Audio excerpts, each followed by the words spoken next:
Blanco. You don't like that? No, Jesus Cristo no es blanco. Jesus Cristo is moreno, right?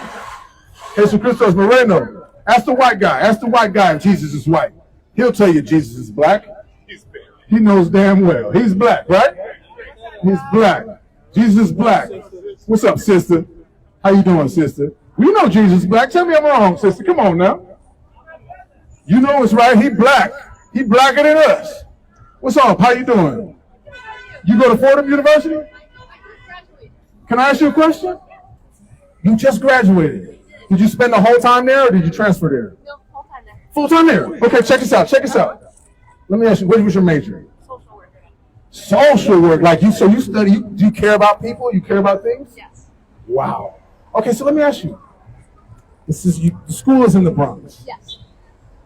It's an interesting area. Okay. A lot of poverty, a lot of oppression, a lot of dope smoking, a lot of gangbanging, right? Where are you originally from? New Jersey. Okay, so you've seen some of that over there, right? Yes.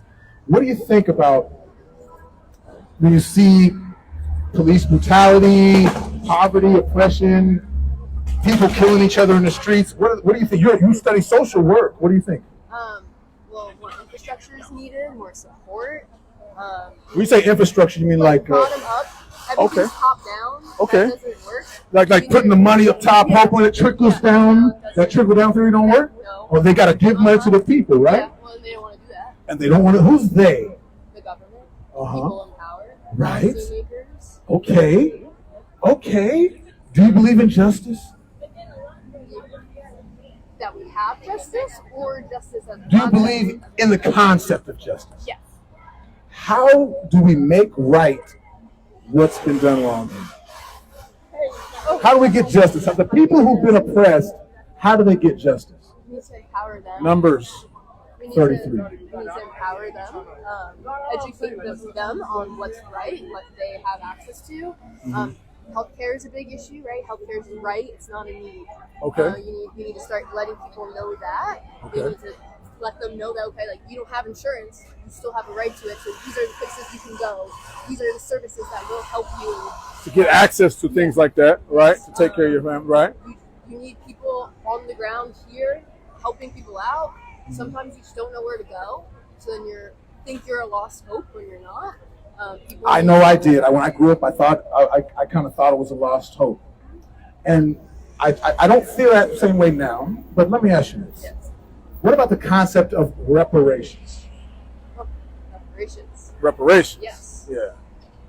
I believe them. I think what's been taken from people should be given back. What's been taken from people should be given back. I agree. Right? Wow. And when you say what's taken from people, we're talking about what, like the land? Land for Native Americans. Money. Freedom. Freedom. Justice. Uh-huh. All of the above. All that's been Yeah. taken, Your right? 40 acres and a mule. that Can no I one get got. Ezekiel 33 and 15? Wow, so you know about the 40 acres and a mule. Wow. Okay, did you see Kendrick at the Super Bowl? Yeah. Yeah? He brought that up out there. A lot of people were like, I think that went viral. A lot of people were like, what is 40 acres and a mule? But you knew about it before the Super Bowl, right? Yeah. You knew about it before, right? Okay, so check this out. That means that they promised the slaves something when they let them go. They didn't give it to them. And what they ended up doing is starting up the prison industrial complex instead, right? Yeah. Watch I mean, this. enslavement never went away. It just changed forms. It just changed forms. You're very aware. What's your name? I'm Emma. You're Emma? Yes, nice to meet you. What's your name? Emma, my name is Joseph, Joseph. right? It's Yawasop in Hebrew, right? So now check this out. We read the Bible. Do you believe in the Bible? No. I'm not mad at you if you don't. No, because it's books that then because I'm also a classics major, so then in 3, 4, 5, around Constantine era, they decided what books were going to go in the Bible to then work with the white church. And It was more so the Council of Hippo, Yeah, right. and then the Synod. It was the Synod of Hippo, but I get what you're saying. I'm I'm here for the Old Testament, the New Testament's where we get a little more of what the church wanted people to know. Also, I feel like religion in itself is an individual thing, and it creates safety and community.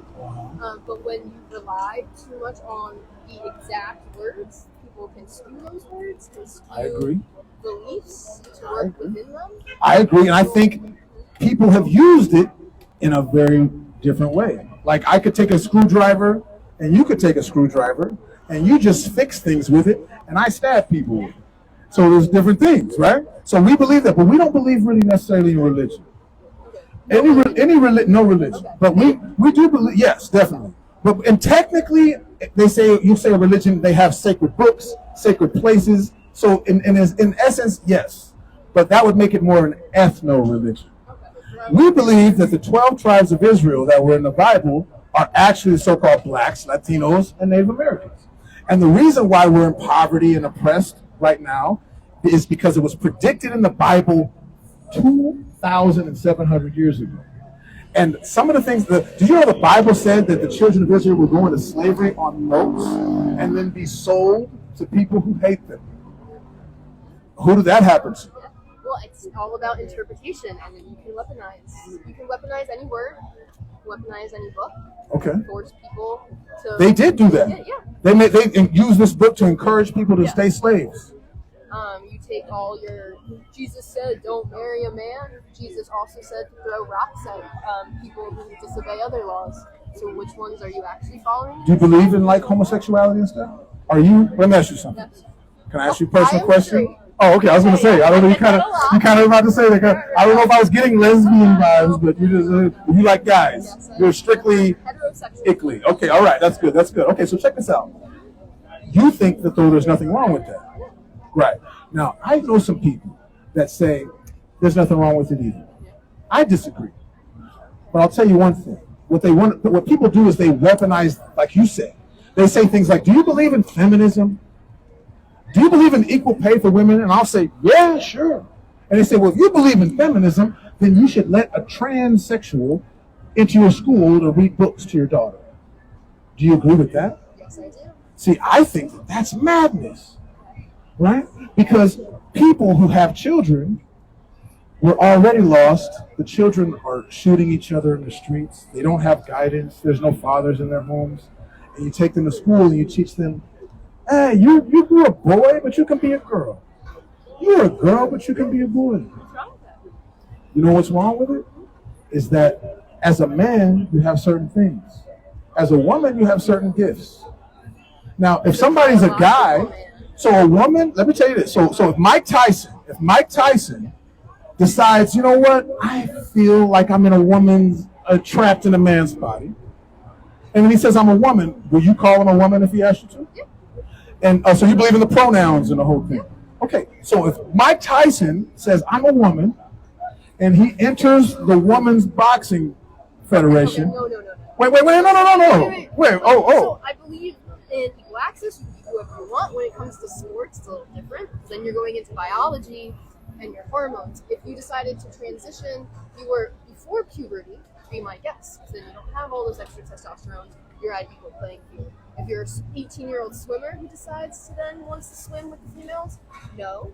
But if the 7-year-old boy decided to change into a girl and he wants to swim with the females, let it. It's all about like when you transitioned, puberty, where your hormones are. But let's talk about after puberty. But let people be who they want to So be. you believe there's a biological difference between a man and a woman? There's biologically two genders.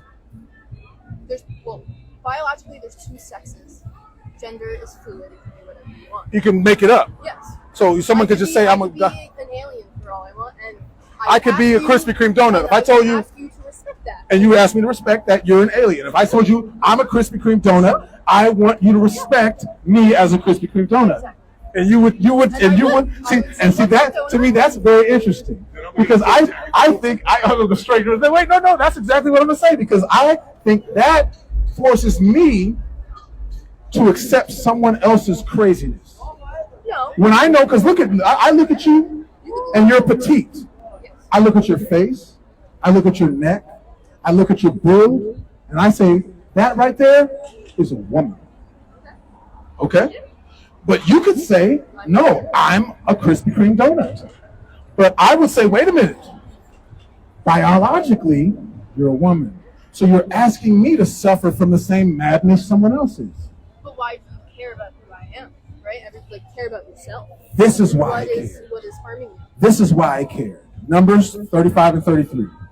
because we've been put into this system of oppression that's changing the way our people think. You know, they call it the judicial system because it's the way our people ran things in Judea. You know that our people had a way of handling money, handling our family, handling our children that we're not following now, which is why we're all impoverished, we're killing each other, our women are all whores. Look how you're dressed. You're modestly dressed. Well, I'm modest because it was raining and cold. I'm actually sweating. Do you normally bring out all the stuff? What do you mean? I mean, I've got my tattoos, my nipples are pierced. And I would wear you booty do shorts. you normally wear Without that? a bra on and just my boobs, I would. You would? Yeah. I mean, with us, would you see this right I here? would walk down the strip. Because it's really hot right now. Actually, to me, I'm hot just looking at you. I'm sweating. Right? You know what I mean? So I thought maybe this is a modest choice you have. But you're free with that kind of thing. You're like, hey, you could look at my body, I don't care. Right? And it doesn't trip you out. Right? And I see you got tattoos, you all tattooed up all over. Right? Okay, so you are a little bit more edgy than I thought. Okay, so check this out. Let's see how edgy you are. Because the idea of reparations is an interesting concept. And we think about money. Our people would need money. Our people would need land. Yeah, you need education. We need education. You like what you said about the infrastructure? We have to change it and rearrange it, right? But, and even what Martin Luther King said before he died, there needed to be a radical redistribution of wealth. But how does that deal with my grandmother and my grandfather, or my great-grandmother and great-grandfather, who were raped and murdered? Money doesn't take care of that, does it? I think an awareness and I mean, a formal apology doesn't really do anything, but an awareness of what they did in the past. Whoa, actually, we believe that a formal apology does a lot. Okay, you think so? Yes, Okay. but let me tell you something. Of your people, because, and forgive me for assuming, I would think you're of the people whose ancestors did this to us. No, Where are you from? I was in Poland. Polish people. Yes. You know who the Polish people are today? Today? Well, you're either not really Polish anymore, you're dead, or you're Polish but you're not, and you're German. And you call yourself, and a lot of them call themselves like Jews today, right? Mm-hmm. But the Bible says the Jews were I will black. give you, on the formal apology part, I just came from class actually, so we were talking about this. Okay. So, Italy. Right? Italy gave a formal apology. Italy gave a formal apology because they paid them to give them a formal apology. Uh-huh. How does that really mean Yes. anything if Right. you can just say, oh, I'm sorry, right? Oh, I formally apologize to you. Mm-hmm. That's like you having to tell your boyfriend, bro, it's our anniversary, buy me something, and then he shows up with flowers. Does it mean something? No. So, I guess a formal apology that's not, I guess that they think is deserved, right? Like, you don't need to beg for it. You shouldn't be asking for it. If you do, then they're only going to do it for the appeasement to shut you up. They need to actually apologize. Feel that. They need to recognize. They need to learn. They need to be aware and take themselves out of the box that they're in. Right, because to actually apologize means to not only feel bad for what you've done, but to take steps to rectify it.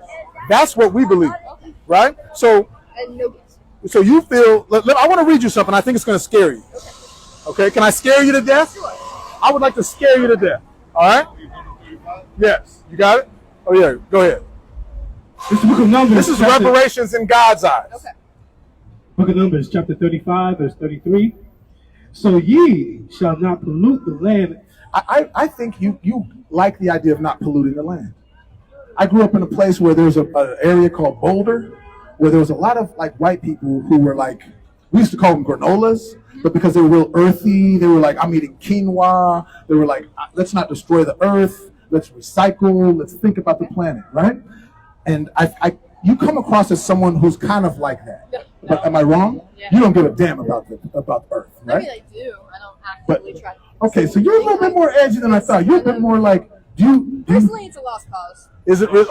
Okay, she's a rebel. Yeah, she's kind of a rebel. Yeah, she's kind of a little, you're like a badass a little bit. I kind of feel like you're like Heidi. Are you a badass? If you want to. You seem like that. Okay, check us out. Watch this. But you believe we should pollute the land? You don't care. No, yes. You're like, fuck it. You're like, fuck it. Throw styrofoam everywhere. The ozone layer. Actually, no, the ozone layer is fixing itself now. Allegedly. I don't yeah, really allegedly, know. allegedly. Okay, all But right. until You're we all right. stop driving, nothing's gonna get fixed. So I'm gonna drive. Because my we're own car. destroying it, right? Yeah. Right. So we're one SUV. Is that going to do? Right. I hear what you're saying. So ye shall not pollute the land wherein ye are. For blood, it defileth the land. It says blood defiles the land. You know, before this area was what it was, a lot of Native Americans lived here, right? They killed a lot of those people, Killed on all. slaughtered a lot of those people, massacred is a better word, right? Genocide. Right, genocide. So even under these sidewalks and under Central Park and all these This land things, is our land. exactly. Okay, so then it's got blood all over it, right? So according to the Bible, this land is polluted, and there's only one way to clean it. And the land cannot be cleansed of the blood that is shed therein, but by the blood of him that shed it. So the only way to cleanse the land of the innocent blood that they shed is for those evil people I'm here for an eye who for an did eye. that. I'm so here for an eye Is for to- an eye. I think nowadays, eye for eye. I mean, people don't really like that. If you stab me, I'm gonna stab you. I don't see what's wrong with that. If Okay. I took your land, take my land. Right? That's deserving karma. It's deserving and it's karma, right? That is right. That's the Bible teaches that. The Bible teaches karma, and it says what you reap, you shall sow. Yes. So according to the Bible, the people that are on the bottom right now, there's going to be a radical redistribution of wealth and power coming soon. And the people that are up now are going to be on the bottom, and the people that are on the bottom now. They all deserve to die. Wait, say that again. They all deserve to die, right? Okay, let me ask you this. Your boyfriend, right? Yeah. Your boyfriend, what kind of guy is he? A loser. He's a loser. Is he like soft? Is he like soft? Do you run him? Or is he like, he puts his foot down and he's like, girl, I'm a man, girl. What kind of man is He's a he? man, but doesn't do anything. He's a man, but does he have to do anything? Does he have like rich parents or something? Or what? No. Oh, he's got you. Supports him. Oh, okay. Is he a white guy too? No? I was gonna say, because if he's white, he probably had rich parents. But he's what is he? He is half Peruvian, and then he's black, but he's technically Irish. His dad is Irish. His mom's Irish. His mom's Irish, but his dad is Peruvian. Wow, because we believe you are who your father is. Okay, 'Cause the man has piece the of seed. shit. He left. Is that right? Yes. Yes. Okay, so then he's Peruvian? Yeah, because guys have a But seed. isn't So like, let's say I take an apple seed. One of my friends is a your biologist. cells, right? The mitochondria. Okay. Powerhouse of the cell Uh-huh. comes from the mother. I'll leave you with that. Have a Hey, great day. hey, all right. Hey, Emma, it's great talking to you too. You dig what I'm talking about, right? Well, reparations is coming soon. All right, yeah, you'll be here for it. You dig? You know, finally somebody from Fordham University had the guts to stop and talk to the men of the Lord.